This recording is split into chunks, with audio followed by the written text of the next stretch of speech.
Aujourd'hui, je voulais parler euh, de l'entrepreneuriat, de la vision, où j'en suis aujourd'hui.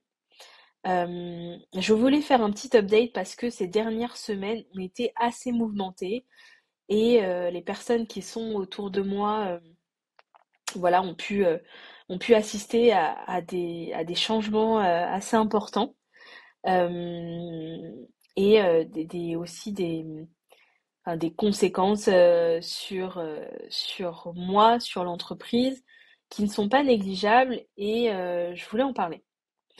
Pour que tu puisses comprendre, je vais revenir un peu en arrière pour que qu'on ait tous la même histoire. Alors j'ai fait un épisode de podcast sur comment je suis devenue entrepreneur, etc. Et si tu veux écouter l'écouter plus longuement, je te laisserai aller regarder dans les épisodes précédents. C'était Ala qui m'avait interviewé.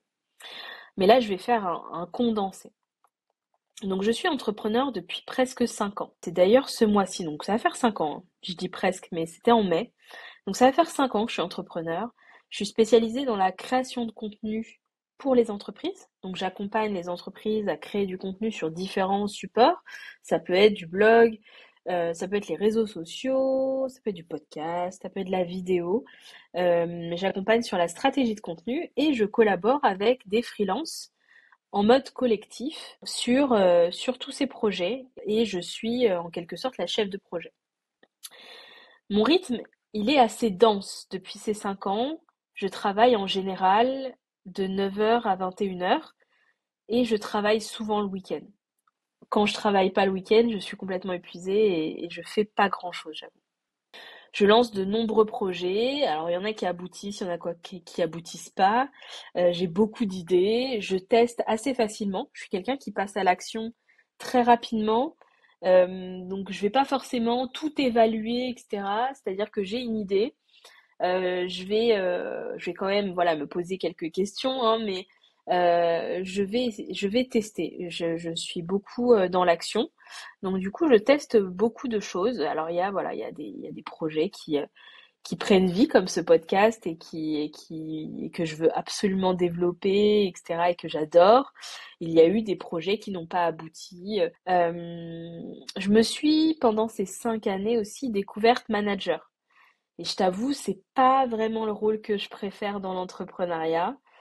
J'ai pas eu une relation apaisée avec mes managers à l'époque, pas tous en tout cas. Et du coup, j'avais beaucoup d'appréhension à avoir ce rôle, de peur de reproduire des choses que moi je n'ai pas aimées. Et puis, bah, je suis peut-être allée à l'inverse et j'étais un peu, on va dire, très laxiste entre guillemets. Je laissais beaucoup de liberté aux étudiants qui ont partagé la vie de l'entreprise avec moi. Et c'était pas forcément bon. Donc voilà, c'était un peu dans la douleur que j'ai grandi en tant que manager. J'ai appris des choses que au fur et à mesure des années, voilà, j'ai réussi à me perfectionner sur certaines choses. Mais c'est toujours un rôle avec lequel je suis pas forcément très à l'aise. Et du coup, ça me prend beaucoup d'énergie. Ce sont des alternants qui sont venus me rejoindre au fur et à mesure de l'aventure. Personnes qui sont juniors sur le marketing digital et plus largement sur le monde de l'entreprise. Parce qu'il y a ce côté d'accompagner sur le métier, mais il y a aussi d'accompagner sur bah, comment on se comporte en entreprise et comment on gère aussi la vie de l'entreprise, sachant que c'est une petite entreprise et que voilà, il y a bah, c'est pas comme une entreprise établie, je suis toute seule aux commandes, donc bah, du coup c'est quand même une expérience quoi, de venir aux côtés d'un solopreneur. Je pense que c'est pas du tout la même chose que dans une plus grande entreprise. Du côté perso, je suis maman de 2 enfants. 2 enfants en bas âge. Mon premier, Lenny, est la raison pour laquelle je me suis lancée dans l'entrepreneuriat. Il a aujourd'hui 5 ans. Et je me suis lancée quand j'étais enceinte de lui en 2018.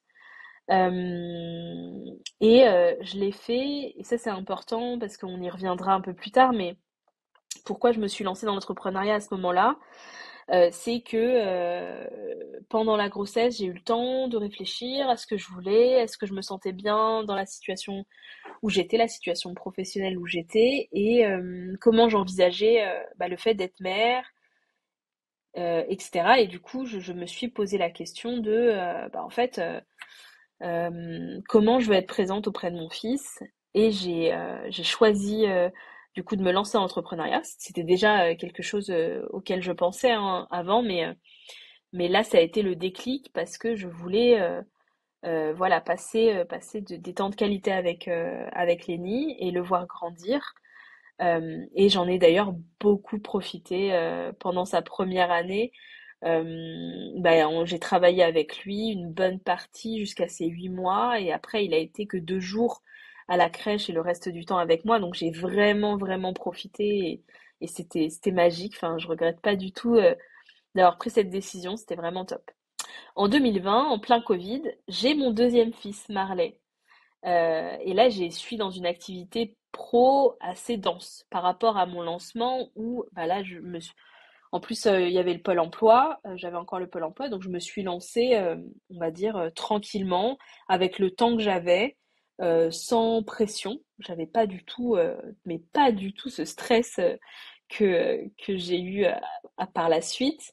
2020, c'est une situation complètement différente parce que je suis avec donc j'ai mon second fils, on est en plein Covid et j'ai plus le Pôle emploi. Donc il faut que je me sorte un salaire. Donc il y a mon mari avec moi qui lui a un job salarié, mais voilà quand même, il peut pas assumer tout seul toutes les charges du foyer. Donc là il y a la pression de vraiment gérer une activité pro du coup qui est plus dense et de pouvoir me sortir un salaire tous les mois. Ce que j'arrive à faire dès que j'ai plus le Pôle emploi, j'arrive à me générer un salaire et, euh, et voilà. Et du coup, 2020, avril 2020, Marley arrive et je ne peux pas arrêter. Enfin, j'ai cette impression et c'est vrai que quand j'y pense maintenant, avec le recul, je pense que c'est faux, mais je me disais que je ne pouvais pas arrêter en fait, que en tout cas à l'époque, j'avais pas créé un système qui me permettait de prendre un congé maternité. C'était pour moi, enfin, je voyais ça comme quelque chose d'impossible. Donc du coup, je n'ai pas pris de congé maternité. J'ai travaillé tout du long. Enfin, ouais, j'ai vraiment les jours off que j'ai pris, c'est les jours où j'étais vraiment à la maternité, mais sinon, j'ai travaillé vraiment tout du long et j'ai mené ça de front. Et j'avais trop peur de pas retrouver de clients si j'arrêtais, donc j'ai continué. Et quand je suis rentrée à la maison avec mon fils, j'ai repris et j'ai repris avec lui, voilà, tout en l'ayant avec moi tout le temps et parce que je l'ai eu jusqu'à ses 6 mois en allaitant, etc., etc. Donc, vous commencez à sentir la charge qui pesait au fur et à mesure, qui se rajoute. Mais voilà, je tiens. Je suis quelqu'un de fonceuse. Voilà, je suis, comme je vous l'ai dit, je suis dans l'action, etc. Donc j'y vais. Et pendant ces presque 5 ans aussi, je ne prends pas vraiment de vacances. Enfin, en tout cas, c'est pas des vraies vacances. Je pars toujours avec mon ordi. Avec un rythme allégé, mais enfin, qui sur le moment me disait bah c'est bon, c'est cool, c'est en plus je me disais mais c'est une super opportunité que tu as que de pouvoir voilà partir quand tu veux, prendre des vacances et puis voilà travailler d'où tu veux, etc. Donc c'est vrai que sur le moment je n'ai pas du tout perçu le fait que je ne m'arrêtais pas en fait. Enfin, je n'en avais vraiment pas conscience.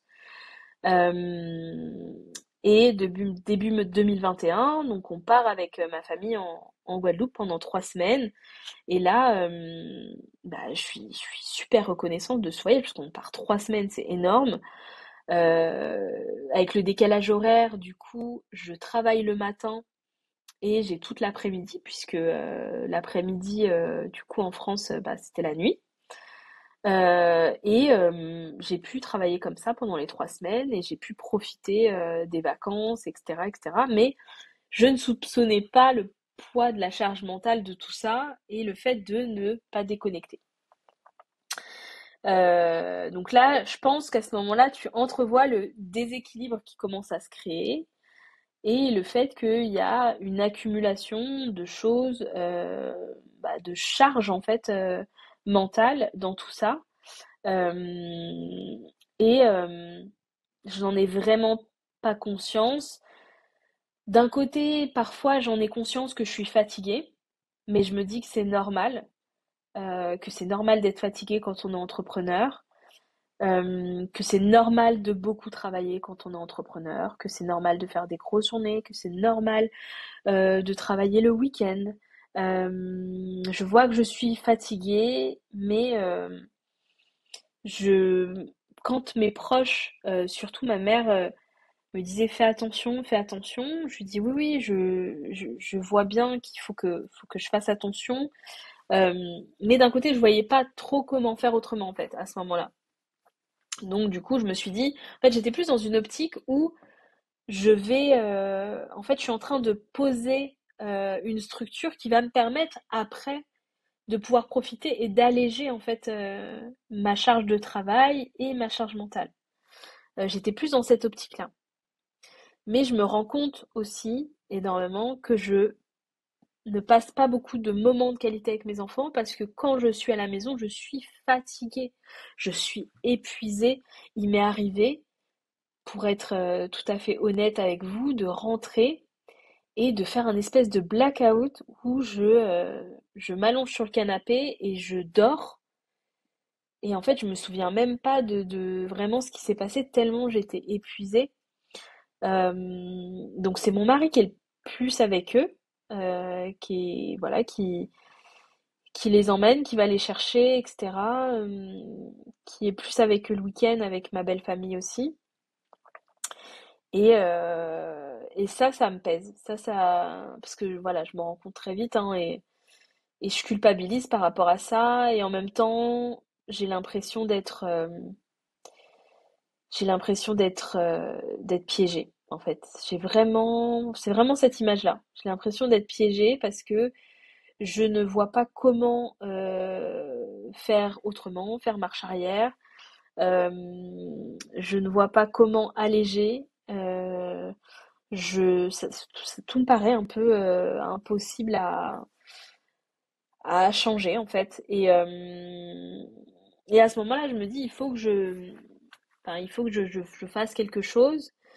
J'ai été accompagnée pendant un moment en coaching individuel et ça m'a beaucoup aidé à structurer, à faire progresser mon business, etc. Et là, j'ai été tentée de rejoindre un programme de coaching justement pour aller un peu plus loin dans cette structuration et surtout d'être avec un groupe d'entrepreneurs qui me ressemblent, qui sont dans les métiers du digital, parce que bah, la théorie en vrai c'est bien sûr, enfin la théorie, ce qu'il faut faire, ce qu'il faut pas faire, etc. Et des outils pour le faire correctement, c'est génial. Mais j'avais besoin aussi de me confronter à comment les autres faisaient. Et dans mon entourage direct, j'avais un peu du mal à avoir ça. Donc du coup, je me dis non mais là faut trouver quelque chose parce que donc là on est en 2022, on arrive à mi-2022 et là ça c'est une année où c'est très compliqué. C'est très compliqué parce qu'au final j'ai une mauvaise gestion des finances donc du coup, il y a des choses que j'anticipe pas. C'est très tendu au niveau des encaissements et des décaissements. J'ai pas beaucoup de marge de manœuvre. Donc voilà, ça passe à chaque fois pile poil. Et ça c'est ultra stressant. Voilà. De toute façon, la partie financière est et je pense la partie qui, voilà, qui m'a le plus pesé.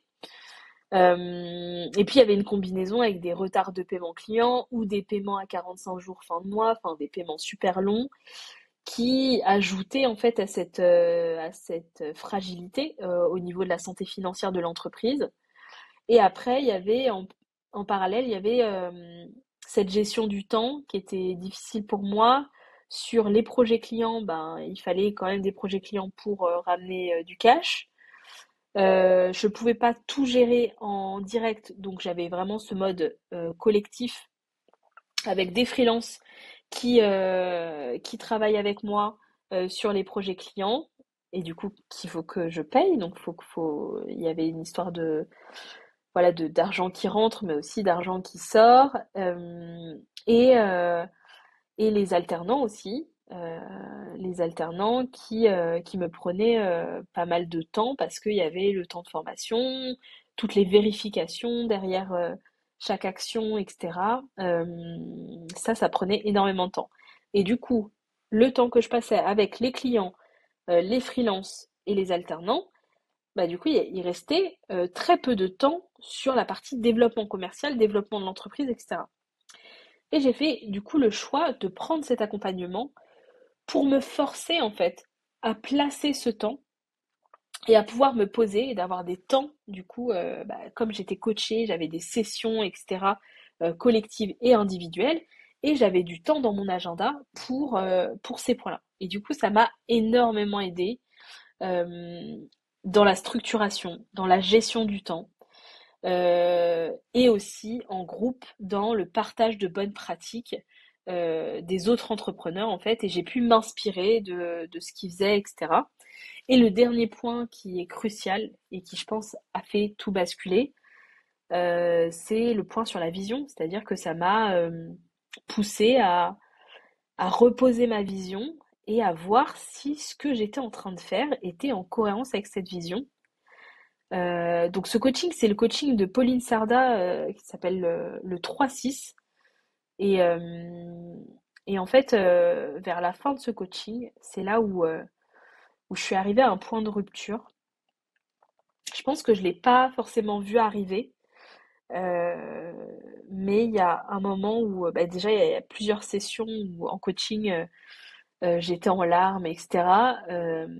Parce que j'étais trop fatiguée, j'avais trop de pression, je voyais ce qu'il fallait faire et j'avais appris plein de choses, etc. J'avais l'impression que c'était trop tard pour rattraper ce qu'il fallait rattraper. Et j'avais plus l'énergie. Franchement, je suis arrivée à un point où je voulais tout envoyer valser et partir. C'était c'était assez flippant, je dirais, parce que je suis quelqu'un d'ultra résilient et pourtant j'ai vécu, voilà, dans mon aventure entrepreneuriale, tout n'était pas rose du tout. Et à chaque fois, je rebondis, je rebondis, je rebondis. Et là, j'ai l'impression que je peux pas, en fait, je peux pas, j'ai plus la force. Et du coup, j'arrive en session de coaching. Donc c'était dans les dernières sessions et j'annonce que j'arrête, enfin j'arrête pas l'entreprise, mais que en tout cas j'arrête plein de prestations, que j'ai demandé à mes alternants de partir, donc j'ai mis fin au contrat prématurément. Euh, et euh, et j'ai accepté une opportunité de CDI à mi-temps. Donc tout le monde est un peu choqué, on va dire, s'attendait pas à ça. Euh, mais moi, enfin, j'aurais pas pu faire autrement en fait. C'était ça. Enfin, fallait que j'agisse tout de suite, ou sinon je, je pouvais me retrouver à ne plus pouvoir du tout travailler. Et je me rends compte à ce moment-là que je frôle le burn-out euh, et que je n'en pouvais plus en fait. Je n'en pouvais plus et en fait, d'un côté, je me suis dit, mais si je ne prends pas des décisions tout de suite et que je me mets enfin, je tombe dans l'incapacité à travailler, comment je vais faire? Alors, il y avait toujours ce truc-là quand même, tu vois. Je me disais comment je vais faire pour honorer tout ce que j'ai à honorer en termes financiers, etc. Si je ne peux pas travailler, ça m'a fait extrêmement peur. Voilà, même si j'ai la prévoyance, etc. Enfin, il y avait quand même des trucs, mais je devais prendre ces décisions. Et c'était super compliqué. C'était super compliqué, surtout par rapport aux alternants, parce que, ben, en fait, je me suis rendu compte que depuis le début, je fais beaucoup de choses par rapport aux gens qui m'entourent et que je me priorise pas forcément. Donc, tout de suite, ce qui m'est venu en tête, ben, c'est ouais, mais comment ils vont faire pour retrouver une alternance, etc. Je peux pas faire ça. Mais sauf que, en fait, j'ai toujours, comment dire, fonctionné comme ça. J'ai, par exemple, payé mes freelances avant que les clients me payent. En fait, c'est tout un tas de petites décisions comme ça. Enfin, je sais pas si c'est compréhensible là quand je l'explique, mais c'est une succession de décisions comme ça qui sont faites en faveur des autres avec qui je collabore. Alors pour bien faire, etc. Mais en fait, c'est des mauvaises décisions parce que cumulées, bah, en fait, ça m'a mis dans une situation difficile. Donc je prends cette décision et je coupe plein de choses. Je recentre mon activité. Ça, je vous parle, c'est quelque chose de très récent. Et c'est pour ça que j'avais un peu du mal à prendre la parole dessus. Sur Instagram, j'ai proposé de faire un live, mais du coup, j'avais du mal à le lancer et à me dire, voilà, là, il y a quand même 3 semaines qui sont passées par rapport à toutes ces décisions, 3 semaines, un mois. Je me sens plus d'en parler. Et je voulais aussi montrer bah, un peu les dessous, quoi. Enfin, la vraie vie, l'entrepreneuriat, c'est pas tout rose, c'est pas que des réussites, etc. Il y a aussi ça, et je pense qu'on est beaucoup d'entrepreneurs à passer par ces phases-là, et parfois bah, ça fait du bien qu'on en parle. Et moi, je sais que quand j'ai lu, par exemple, l'article et le témoignage de Thomas Burbidge sur une période comme ça difficile qu'il avait passée, ça m'a fait énormément de bien de voir que bah, en fait c'est normal et c'est pas la fin du monde et au final ben ça voilà ça fait que apprendre et puis on voit comment on fait. Donc voilà, j'ai pris toutes ces décisions. Aujourd'hui, donc du coup j'ai un CDI à mi-temps. Je travaille pour une boîte, un SaaS et je me suis recentrée sur l'audit, la stratégie et du mentorat LinkedIn. Je ne fais plus, enfin, je n'accepte plus de nouveaux clients sur la production, mais j'ai encore des clients qui étaient là avant et que j'ai gardé sur des sujets de production. Mais voilà, j'ai essayé d'enlever le maximum de charge mentale en fait. D'enlever le maximum de charge mentale et déjà le fait de pas avoir d'équipe, je pense que c'est ce qui m'a soulagée fois 10. C'est-à-dire que j'ai pu redisposer de mon temps. Alors que au final, on est entrepreneur et on a son temps, mais là, bah forcément, comme il y a l'équipe, comme il y a les filles qui venaient au bureau, bah je devais un minimum être au bureau. Et puis ils attendaient des choses de moi, donc je devais revoir des choses, je devais donner des directions, donc tout ça. Euh, Ça m'a permis de me libérer et les premières semaines, ben, enfin, c'est encore, j'avoue, c'est encore là aussi, hein, je suis très peu en dehors de chez moi. Euh, je vois très peu de gens parce que j'ai besoin c'est comme si je régénérais, c'est-à-dire que j'avais besoin de me mettre en retrait et de reprendre de l'énergie, de reprendre du temps, de reposer les choses aussi. Parce que l'élément qui a été déclencheur par rapport à toutes ces prises de décision, C'était vraiment ma vision. Comme je vous l'ai dit au tout début de l'épisode, je voulais avoir plus de temps pour mes enfants, pour ma famille. Et vous l'avez vu, en fait, je passais très peu de temps avec eux, en tout cas du temps de qualité. Et de ce constat, je me suis dit non, mais en fait, tu t'es perdu. Et en, avec un peu de recul, un tout petit peu de recul, parce que du coup, ça fait pas longtemps, mais euh, je me le suis laissé emporter par une espèce de course, notamment par rapport à ce qu'on peut voir sur LinkedIn, aux entrepreneurs qui témoignent sur les podcasts, un peu cette hustle culture où faut travailler beaucoup, euh, il faut faire des sacrifices, euh, tout ça, qui en fait, c'est comme si j'étais emportée dans la vague et que je me suis oubliée au passage et que en fait, en plus, la réalité des gens qui témoignent n'est peut-être pas, sûrement pas ma réalité. C'est-à-dire que moi, je suis mère de famille. Il y a quand même beaucoup d'entrepreneurs, voilà, que je voyais, on va dire, entrepreneurs à succès, etc., qui débarquent et en un an font le million et tout, qui étaient, qui sont plutôt jeunes et sans enfants. Donc c'est aussi, je pense que je me comparais et que j'avais l'impression d'être en retard tout le temps et qu'il fallait que je fasse plus. Mais sauf que je faisais plus dans tous les sens et sans être vraiment focus. Et puis je perdais surtout le pourquoi je me suis lancée dans l'entrepreneuriat.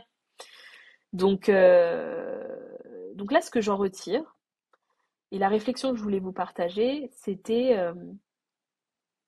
bah, de se reposer sur la vision régulièrement, vraiment, de pouvoir l'écrire, l'afficher, et de se poser la question à chaque fois qu'on décide de lancer un projet, si elle est en accord avec cette vision-là, et, en fait si elle coche voilà, ces cases-là et si elle nous rapproche de notre vision.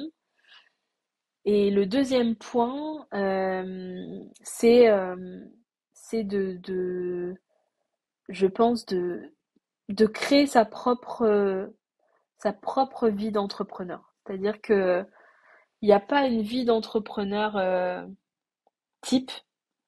C'est-à-dire que chacun construit sa propre vision de l'entrepreneuriat avec ses propres briques en fait. Et là, moi, dans la mienne, dans ma vie, il y a mes enfants, il y a ma famille, il y a du temps pour eux et l'entrepreneuriat doit me libérer du temps pour eux et aussi faire de moi une maman épanouie à leur côté qui va pouvoir les accompagner dans la vie, etc.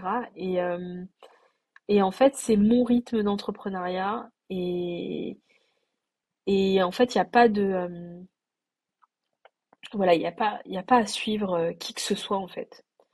Il n'y a pas à définir, à se définir par rapport à d'autres entrepreneurs, à se dire ah ben voilà, faut que j'aille à telle étape, etc., etc.